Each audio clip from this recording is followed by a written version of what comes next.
Not all those who wander are lost. J.R.R. Tolkien, Lord of the Rings.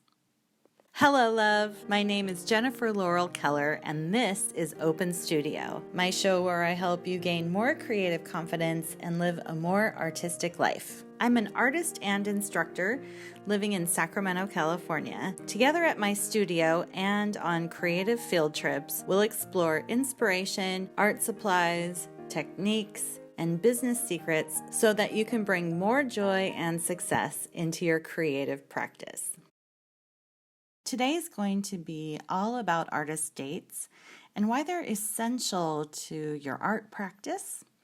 So come along with me on a recent artist date that I took, and I'll tell you about my tips on how you can have a successful and unique artist date on your own.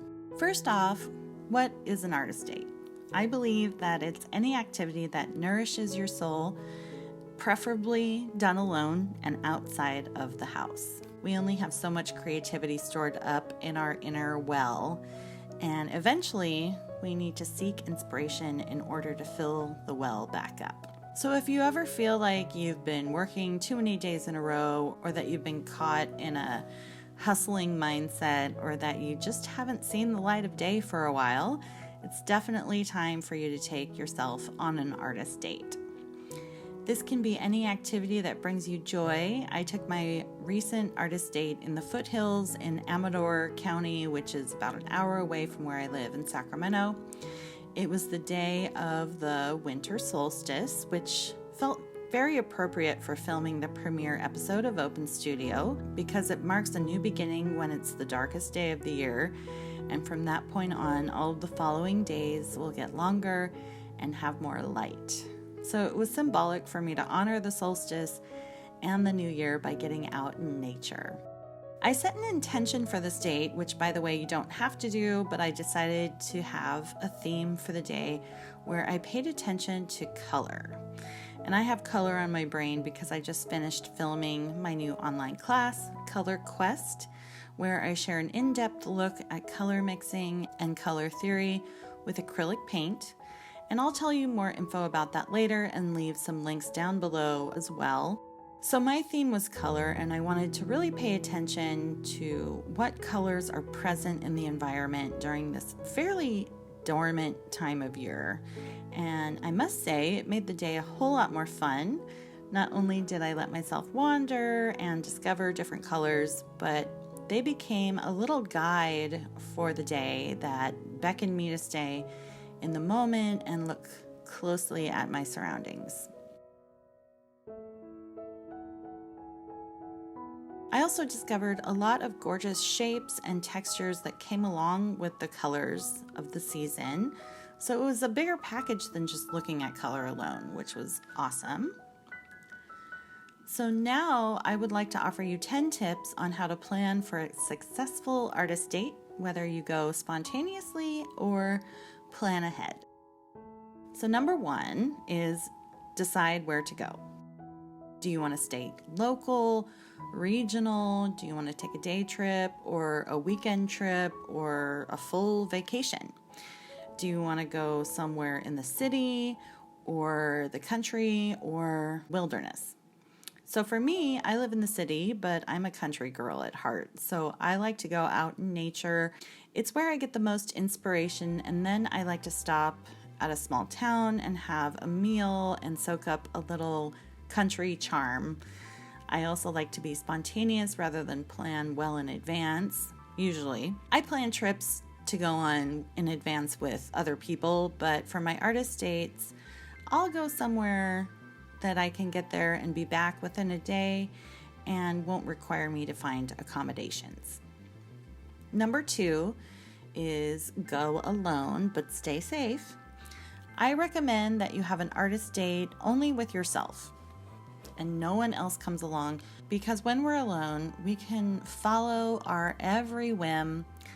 On my last artist date, I stopped in a nature area and meandered around taking pictures of really small details in texture and colors of things I found in nature.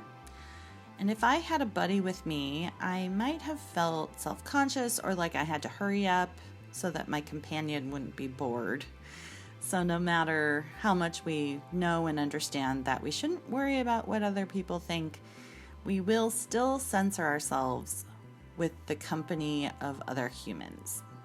So this is all about having the freedom to do exactly what you're passionate about without any compromise at all. We're combining the outer world with our inner world and seeing what resonates and how we process our experience. Number 3 is make your plans flexible. On my solstice day trip, I didn't really know what I would do exactly, so I just said I wanted to find some nature to be in and look at. I had a couple of places in mind and a direction that I wanted to go in, but I didn't know that I was going to stop exactly where I stopped. Also, the more you explore, the more you will notice things that you might want to try next time, whether it's in your own city or out on a day trip. Number 4 is look at the map. Even though you've picked your destination or a general destination, it helps to have a good understanding of the roads and street names just in case you get a little bit turned around.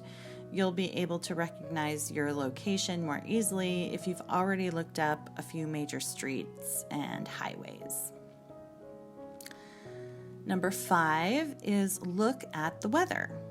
Be sure and look at the weather and know if there's going to be a storm or extreme heat or anything out of the ordinary. You'll want to bring the right amount of layers and consider your footwear as well and the terrain you'll be on. Will it be muddy, rocky, paved, anything like that? Number 6, decide whether you want to bring a sketchbook or a camera or nothing at all. Here's where you can sprinkle in any art-related components to your trip.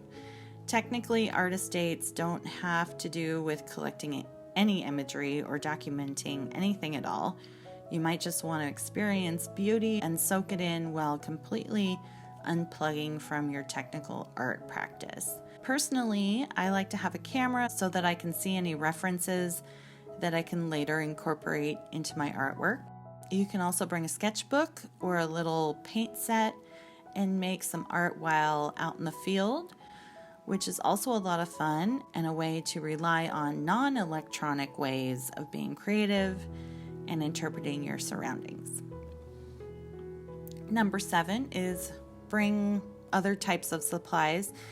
Things I like to keep with me while I'm on a day trip are water, my phone, and a charger, a jacket, and there's always a map in the car as well as an umbrella and a spare tire with some tools and a flashlight. Number 8, get yourself a treat. Sample the local culture, but remember not to overshop. Shopping is not the goal of this trip. It can be very tempting to buy something impulsive while you're enjoying your day. I like to sample the local cuisine and maybe get something for myself if it's absolutely perfect, but try not to shop just for the sake of shopping. Number 9, keep an open mind. It's a good idea to have an open mind when it comes to the way the day goes. We talked about staying flexible already, but I also mean an open mind about how things are just going in general. Sometimes you get a little lost or what you wanted to do is closed. Try and look at the bright side and focus on how you at least tried and how you can turn things around. It's all part of the adventure. Number 10 is try something new. That new thing might just be the act of having your first artist date by yourself, and there might be a road that you've been meaning to go down, or it might be setting an artsy intention for your trip, like studying texture or color. It doesn't have to be major, but if you feel like going bold, go for it. All right, I hope you will try this so that you can fill your well and come away feeling rejuvenated and inspired. And if you'd like to learn more about color mixing and color theory so that you can capture the colors you find on your artist date, here's more information about my new online course. Art is magic. It reveals to us the emotions and beauty in our surroundings and within our souls. It can inspire and relax us, make us laugh and cry, and is worth 1,000 words. Every artist wants to capture the essence of the scenes in our work, but when it comes to color mixing in your art, it might seem like something's missing. Maybe you seem to be running into muddy colors, or perhaps your paintings seem to lack dimension and end up feeling flat. Or possibly you're not quite sure how to start or which paints to buy. The paint aisle at the art store is a big place, and there are so many choices which can be a little intimidating. If this sounds familiar, it's likely that you need more information and practice with color theory and mixing. And the good news is that I can help. My name is Jennifer Laurel Keller. I've worked in the arts for over 20 years as a painter, teacher, a frame designer, and I've also worked in art supply sales and art galleries. What I've noticed from talking with artists, as well as in my own career, is that things can get out of control pretty quickly when you don't know how to get the right colors. Some people think that they need to buy all of the colors because they're afraid to mix at all, and other artists try and save money, but the colors aren't very compatible and they end up wasting paint in the end. I had to learn and work on my practice to be able to mix the right colors, and I've seen countless students be able to do the same thing even when they thought they couldn't do it in the beginning. In my online class, Color Quest, I share all of my secrets to color mixing. You'll learn how to pick the right paints from the art store, save money on paint that you could mix yourself, mix vibrant colors that you can use in all genres of work, from abstract to landscapes and portraits, bring amazing light and shadow into your work, create beauty that will connect more with your audience and possibly lead to sales if that's what you want. And your painting sessions will be so much more fun because you'll be mixing colors that make more sense and that you'll be proud of. So stop guessing about color mixing and end the frustration. All you need is 4 tubes of paint, 1 brush, a palette, and some watercolor paper. The rest of the materials you probably already own. In this class, you'll get video lessons where we create studies covering the color wheel, complementary colors, analogous colors, earth tones, tinting, shading, the grayscale, hues, and how to pick your own unique palette for what you want to achieve. In the end, we make some abstract art to loosen up and play with everything you've learned. Anyone can take this class. You'll be able to follow along just like if you were right there with me, looking over my shoulder as I talk you through every decision and move I make. Plus, as a bonus, you'll get access to the Keller Collective Facebook group, where you can stay engaged and get feedback.